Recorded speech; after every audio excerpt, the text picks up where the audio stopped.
PUC, அதுக்கப்புறம் degree 3 வருஷம். அந்த 4 வருஷம் நான் கிட்டத்தட்ட ஒரு 20, 25 ஸ்கிட்ஸை போட்டிருக்கேன். நீ வந்து கிரேசி மோகன் வச்சுக்கோ. Since your first play was crazy thieves in Palavakkam. அதனால் உன்னோட அடைமொழி கிரேசி மோகன் வச்சுக்கோ அப்படின்னு சொல்லி சொன்னார். எங்கள் அப்பாவுக்கு எப்படின்னா லால பெரிய நம்பிக்கை உண்டு. என்னோடய சிஸ்டருக்கு லீலான்னு வச்சார். இன்னொரு சிஸ்டருக்கு ஷீலா அப்படின்னு வச்சார். ஸோ எனக்கு வைக்கும்போது எனக்கு பா லாஜின்னு வந்தது.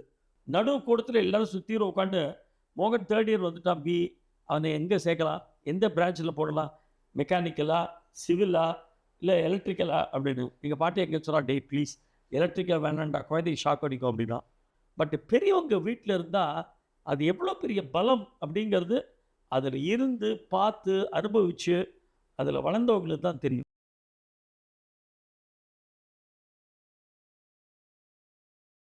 நான் ட்ராமாக்கு போய்டுவேன். சாயங்காலம் ராத்திரி 9:15 மணிக்கு நான் அண்ணாமலை மன்றத்துலேருந்து வீட்டுக்கு வருவேன். 10 மணிக்கு என் பையன் 3 வயசு சாக் பீஸ் எடுத்து மூக்கில் போட்டுட்டான். எங்கள் தாத்தா குழந்தைய தூக்கிட்டு இசபெல் ஹாஸ்பிட்டல் போயிருக்கார். அவருக்கு 84 வயசு. அப்போ அவர் அங்கே போய் வெயிட் பண்ணுறார். அங்கே இந்த மாதிரி ஒரு ப்ராப்ளம்னா நீங்கள் அக்கம் பக்கத்தில் போய் சார் ஹெல்ப் பண்ணுறீங்களா அப்படின்னு கேட்கணும். பட் வீட்டிலே இருந்தாங்க எல்லாரும். இல்லை, actually I also began my married life in a joint family. அப்போது நான் இப்போ கூட சொல்லுவேன் என் ஹஸ்பண்ட் கிட்ட, அப்போ நாங்கள் வந்து ஆக்சுவலாக சண்டையே போட்டுக்க மாட்டோம். ஏன்னா யாரானு கேட்டு விடுவா, யாரானு எதானு சொல்லிடுவான்ற பயத்துலேயே. அண்ட் எல்லாரும் போயிட்டு நம்ம தூங்க போகும்போது தான் we will be alone. Otherwise எல்லாரும் நம்ம சுற்றி இருந்துகிட்டே இருப்பா. பட் அதுக்குள்ளே அது ஆறி போயிடும்.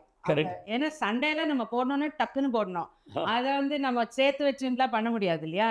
So I always felt the early stages of மேரேஜில் தான் நம்மளுக்கு அந்த அட்ஜஸ்ட்மெண்ட்ஸ் ஜாஸ்தி தேவைப்படுறது. கரெக்ட். ஸோ அந்த டைமில் பெரியவா நம்ம கூட இருந்துட்டானா கண்டிப்பாக அந்த மெச்சூரிட்டி வந்துடும். By the time we are older and then we have children, so we learn to bring up our family also. ரொம்ப அதை மிஸ் பண்ணுறாங்க ஃப்ரெண்ட். அதனால தான் நீங்கள் பாருங்கள் நிறைய கருத்து வேறுபாடு வருது, டாலரன்ஸ் இல்லை, உடனே டைவர்ஸுக்கு போகிறேங்கிறான். சரி, நான் ட்ராமாவுக்கு வந்தபோது 79 எங்கள் அம்மா என்ன சொன்னால், ட்ராமா நடிக்கக்கூடாது அப்படின்னா. She was against drama. ஏன்னா அப்போ இருந்த காலகட்டம் அந்த மாதிரி ட்ராமான்னா கூத்தாடி அப்படிங்கிற மாதிரி எங்கள் அம்மாவுக்கு ஒரு மனசில் இருந்தது. நான் எங்கள் தாத்தாவை போய் கேட்டேன். தாத்தா எப்படின்னா, அவர் சின்ன வயசில் கும்பகோணத்தில் வாணிவிலாஸ் சபான்னு ஒரு இடத்துல அவர் ஆக்ட் பண்ணிருக்கார். பானாசுரன், ராவணேஸ்வரன் அந்த மாதிரி கேரக்டர்லாம் பண்ணிருக்கார். அவருக்கு ட்ராமாவில் இன்ட்ரெஸ்ட் உண்டு ரொம்ப. அவர் சொன்ன, இந்த மாதிரி கவலைப்படாத, நான் உனக்கு சப்போர்ட் பண்ணுறேன், நீ ட்ராமாவில் ரெடி அப்படின்னு. எப்படி தாத்தா, இப்போ அம்மா வந்து என்ன எம்காம் சேர சொல்கிறா, நான் பிகாம் முடிச்சுருந்தாம்மா, எம்காம் சேர சொல்கிறேன், நான் என்ன பண்ணுறேன்னா, சேர்றா எம்காம், ஜாயின்ட் ஃபேமிலியில் ஒரு பெரிய அட்வான்டேஜ், யாரும் உன்னை கவனிக்க மாட்டா, நீ காலேஜ் போகிறே இல்லையா அவளுக்கு எப்படி தெரியும், நீ கிளம்பி நேரம் ரிஹர்சலுக்கு போ அப்படின்னு. அப்படி போய் நான் நடித்து ஐ ஸ்டாப் எம்காம். பட் எங்கள் தாத்தா என்ன சொன்ன, எல்லாரும் எம்காம் படிக்கலாம், 1-2 பேர் தான் நடிக்க முடியும், உனக்கு அதில் பேஷன் இருக்குது நடிக்கணும்னு, யூ பர்சியூ தட் அப்படின்னு. No training back. இன்றைக்கி பார்க்கும்போது எங்கள் தாத்தா சொன்னது தீர்க்க தரிசனம் மாதிரி இருக்குது. பிகாஸ் 6500 ஷோ அச்சீவ் பண்ணிருக்கோம், வேர்ல்டு ஃபுல்லாக ட்ராமா போட்டிருக்கோம், அமெரிக்காவில் மட்டுமே 150, 160 ஷோ போட்டிருக்கோம். இதெல்லாம் சாத்தியமாச்சுன்னா காரணம் அவரோட விஷன். உங்களோட acting is so popular even amongst youngsters. ஏன்னா நீங்கள் அங்கே வந்து நிற்கும் போது எங்களை சிரிக்க வைக்கிறீங்களே தவிர you are so serious and what you do. I mean நீங்கள் வந்து அதை when you deliver a dialogue or when you do that action, எங்களுக்கு வந்து அது நீங்கள் அந்த கேரக்டராகவே லிவ் பண்ணுறதா தான் தெரியறது.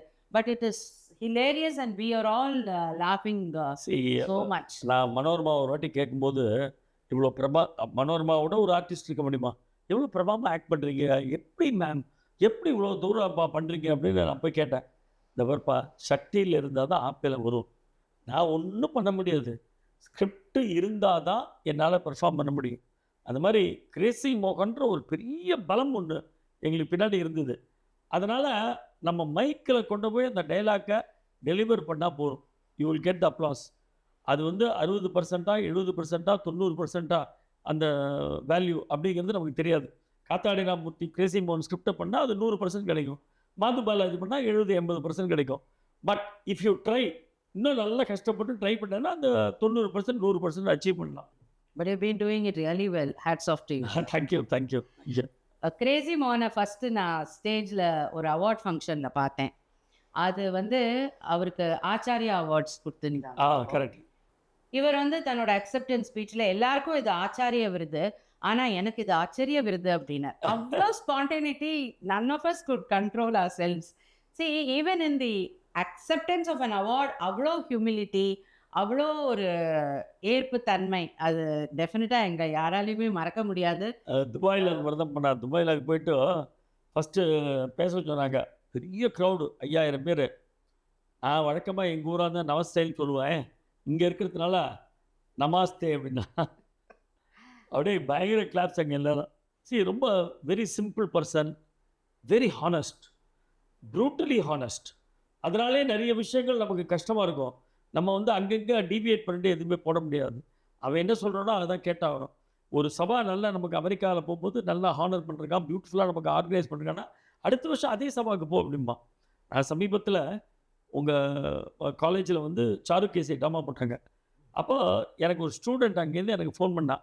நான் எங்கேயோ தஞ்சாவூரில் ட்ராமா போட்டுட்ருக்கேன். எனக்கு ஃபோன் பண்ணி, சார் இன்றைக்கி சாருகேசி ட்ராமா வைஜி மகேந்திரன் நடந்தது. அவர் டைட்டிலில் வந்து story inspired by from Crazy மோகன் அப்படின்னு காமிச்சார். என்டையர் ஆடியன்ஸ் அப்ளாஸ் பண்ணாங்க. அண்ட் ஐ ஆல்சோ ரிகலெக்ட், நீங்களும் கிரேசி சாரும் என் பையன் கல்யாணத்துக்கு வந்திருந்தீங்க. ஆமாம். My brother's name is also மோகன். So he introduce himself to Crazy sir. I am also மோகன் பட் ஐம் நாட் கிரேசி அப்படின்னு சொன்னாங்க. So what I'm saying is, அவர் இன்ஸ்பயர் பண்ணுறார் நம்மளை. அவரை பார்த்தாலே நம்மளுக்கு ஆக்சுவலாக ஹியூமர் வந்துடுறது. அண்ட் இப்போ லைஃப்பில் நம்மளுக்கு என்ன மிச்சம் இருக்கு, எல்லாரும் ஒருத்தரோட ஹாப்பியாக ஜாலியாக இருக்கிற நாளை நம்ம செலிப்ரேட் பண்ணுறது தான் நம்மளுக்கு இம்பார்ட்டன்ட் இல்லையா? ஆமாம். ஸோ அந்த விதத்தில் I think Crazy sir has been a huge impact on each of our lifes. இப்போ திரும்பி பார்க்கறதுக்குள்ள it's going to be 5 years since he left us. We all celebrated him. He just did not belong to your joint family. He belonged to the whole entire extended family, which included all of us. நிறைய பேர் என்ன வந்து retire ஆனப்புறம் என்ன பண்ண போறீங்க? It is a milestone definitely. ஏன்னா நம்ம அதே இன்ஸ்டிடியூஷனை கண்டினியூ பண்ண போகிறது இல்லை. But there are so many other things that we can do. But நிறைய பேர் நான் பார்த்துருக்கேன், they are not able to face அடுத்த ஸ்டேஜ் என்ன அப்படின்னு அவளுக்குள்ள ஒரு பயமா, ஒரு ஆதங்கமா, அது என்ன வருதுன்னு தெரியறதில்ல. So I am thinking of this as a new beginning, and maybe some other opportunity might come by, or even otherwise opportunity to enjoy whatever we have missed earlier in life. Correct. அதுவும் இருக்கு.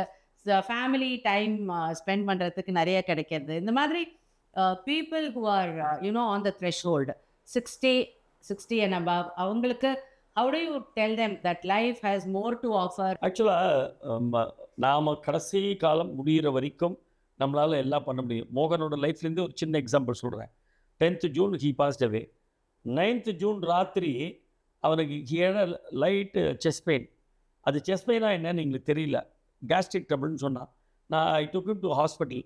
அவன் ஒரு antacid ஒன்று injection ஒன்று கொடுத்தா வீட்டுக்கு வந்தால் சரியாக போயிடுது. தென் உட்காந்து 2 மணி நேரம் பெருமாள் பேரில் ஒரு திருப்புகழ் மாதிரி எழுதினான். ஒரு 10 பாட்டு ராத்திரி உட்காந்து. அடுத்த நாள் காலத்தில் 11:15 இறந்து போகிறான். முந்தின நாள் ராத்திரி எழுதியிருக்கான். அது அழகாக அவரோட க்ளோஸ் ஃப்ரெண்ட்ஸ் ஒரு 15 பேருக்கு இமெயில் பண்ணிருக்கான். தே good believe it next day morning. நம்ம மைண்ட் செட்டு 60 வயசு ஆகிட்டா, 60 வயசு ஆகிட்டா நீ அந்த 60 வயசு ப்ராக்கெட்டுக்கு வந்துட்டியா, ஐயோ அப்படின்னு உடனே அது ஒரு ஐயோங்கிறோம். தப்பது. எந்த வயசில் என்ன வேணா. நான் 50 வயசுக்கு மேலே நான் என்ன பண்ணேன், நாடகம் வெறும் சபாக்கு மட்டும் போட்டுட்ருக்கோம். We must go to corporate அப்படின்னு சொல்லிட்டு நான் வேலையை விட்டு வந்தேன் 52 வயசில். எதுக்கு இனிமேல் வேலை, ப்ரொஃபஷனலாக எடுத்துப்போம். நான் ஆர்டிஸ்ட்டுங்கிறத ஒரு ப்ரௌட் ப்ரொஃபஷனலாக நம்ம எடுத்துப்போம் அப்படின்னு சொல்லிட்டு எடுத்து இன்னும் மோர் நம்பர் ஆஃப் ஷோஸ் போட்டேன். நிறைய அப்ராட் ஷோஸ் நான் போட்டேன். எங்கள் தாத்தா அப்பாலாம் கடைசி வரைக்கும் வேலை செஞ்சுருக்காங்க. எங்கள் அப்பா 60 வயசு வரைக்கும் இந்தியன் பேங்க்கில் ஒர்க் பண்ணார். அதுக்கப்புறம் ரிட்டையர் ஆனதுக்கப்புறம் எங்கள் ட்ரூப்பில் ஜாயின் பண்ணார். ஜாயின் பண்ணி ஃபினான்ஸ் அண்ட் அக்கௌண்ட்ஸ் அவர் தான் பார்த்துட்டார். He died at the age of 94. 93 years, 93.5 years வரைக்கும் என்டையர் திங் அவர் தான் பார்த்துட்டார்.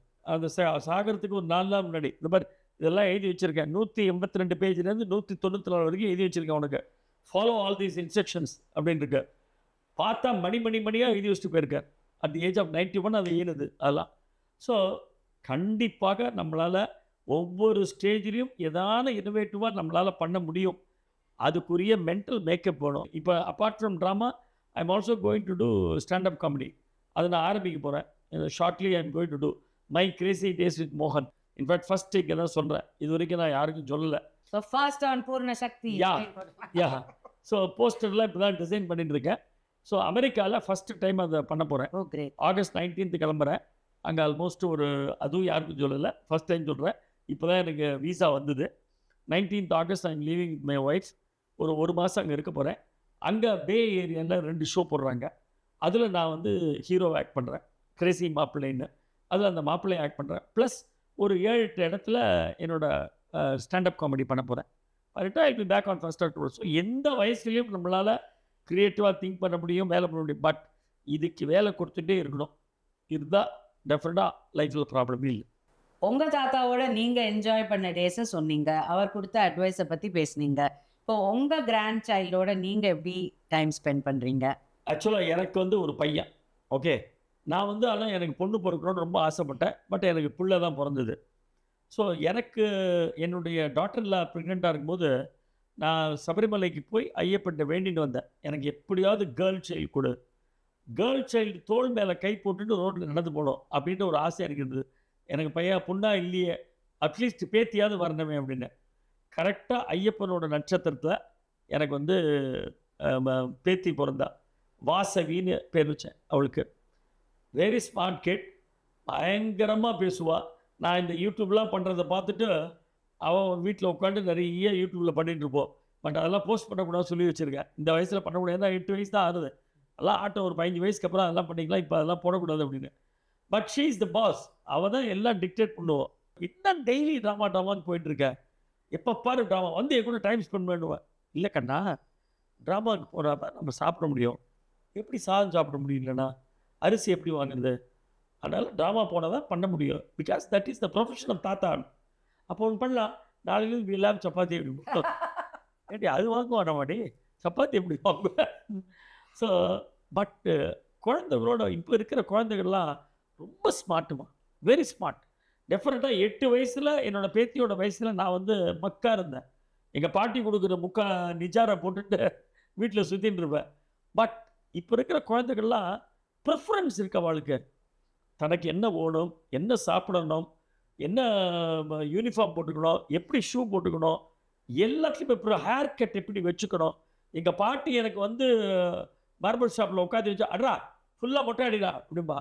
அது கொஞ்சம் கூட இல்லாமல் அந்த சம்மர் கிராப் வருஷம் ஃபுல்லாக சம்மர் கிராப் பண்ணுவான் எங்கள் பாட்டி. அதை கேட்கவே முடியாது, யாரும் கொஸ்டின் பண்ண முடியாது. ஏன்னா அது 8 நாள் கொடுத்து நீ எடுத்துகிட்டு வர, மொத்தமாக எடுத்துகிட்டு வா அப்படின்பா.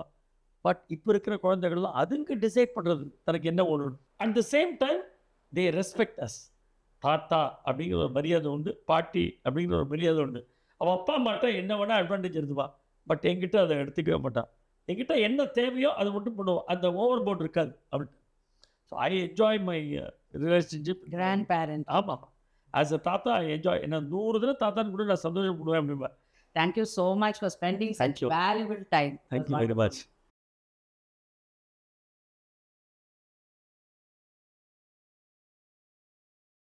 கட்டாயமா நிறைய பேர் கூட ஷேர் பண்ணுங்க அண்ட் சப்ஸ்கிரைப் பண்ணுங்க. அப்பதான் பூர்ண சக்தி வீடியோஸை மிஸ் பண்ணாம பார்க்க முடியும்.